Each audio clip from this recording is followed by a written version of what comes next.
سنتے ہیں اردو میں خصوصی اپڈیٹ۔ بھارت آزاد صحافت کے لیے دنیا کے خطرناک ترین ممالک میں سے ایک ہے اور گزشتہ 5 سالوں میں بھارت میں 18 صحافی قتل ہوئے ہیں۔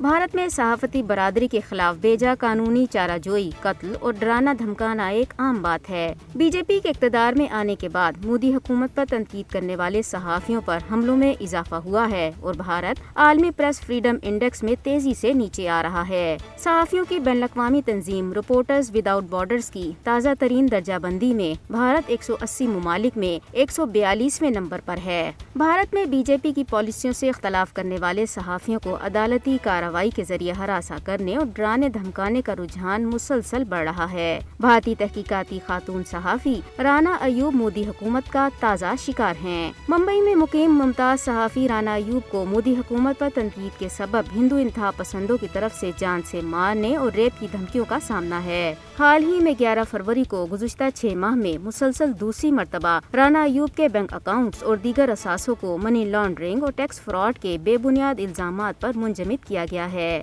اقوام متحدہ کے انسانی حقوق کے ماہرین نے بھارتی حکام پر رانا ایوب کے قتل کی دھمکیوں کی مکمل تحقیقات اور ان کے خلاف عدالتی ہراسانی کا سلسلہ ختم کرنے پر زور دیا ہے۔ اقوام متحدہ کے ماہرین کا کہنا ہے کہ رانا ایوب کو بھارت میں مسلم اقلیت کے مسائل اجاگر کرنے، کورونا وبا سے نمٹنے میں مودی حکومت کی ناکامی پر تنقید اور کرناٹک میں مسلم طالبات کے حجاب پر پابندی پر ان کے حالیہ تبصرے کی وجہ سے دائیں بازو کے ہندو قوم پرست گروہوں کی طرف سے آن لائن بدسلوکی، ریپ اور قتل کی دھمکیوں کا سامنا ہے۔ بھارت کے غیر قانونی زیر قبضہ جموں کشمیر میں بھی سچ بولنے کی پاداش میں صحافیوں کے خلاف سخت قوانین کے تحت مقدمات درج کیے جاتے ہیں۔ مقبوضہ کشمیر میں 5 اگست 2019 کے بعد صحافیوں کے خلاف کریک ڈاؤن میں کئی گنا اضافہ ہوا ہے۔ مودی حکومت مقبوضہ کشمیر اور بھارت میں مذہبی اقلیتوں کے خلاف اپنے جرائم کو دنیا سے چھپانے کے لیے آزاد صحافت کو نشانہ بنا رہی ہے، جس کے خلاف بین الاقوامی صحافتی تنظیموں کو عملی اقدامات کرنے کی ضرورت ہے۔